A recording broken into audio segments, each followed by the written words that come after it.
கற்கண்டு அன்னாசி cake, rock sugar banana cake.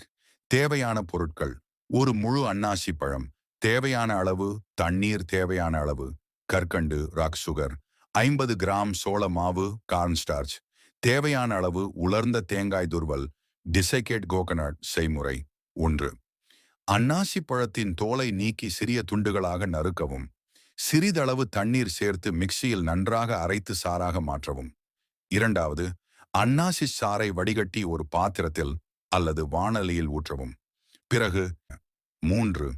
கற்கண்டு மற்றும் சோள மாவை சேர்த்து நன்றாக கலக்கவும். 4. குறைந்த தீயில் தொடர்ந்து கிளறிக்கொண்டே கலவை கெட்டியாகும் வரை சமைக்கவும். 5. கலவையை ஒரு தட்டு அல்லது கிண்ணத்தில் ஊற்றி மெதுவாக தட்டி காற்று குமிழ்களை நீக்கி முழுமையாக குளிர்ந்து உறையும் வரை வைக்கவும். 6. உறைந்த பிறகு அச்சிலிருந்து எடுத்து துண்டுகளாக வெட்டி உலர்ந்த தேங்காய் துருவலில் புரட்டி பரிமாறவும். குறிப்பு: பரிமாறுவதற்கு முன் குளிர்சாதன பெட்டியில் வைத்தால் இன்னும் மென்று சுவையாக இருக்கும். 3 நாட்களுக்குள் சாப்பிடுவது சிறந்தது.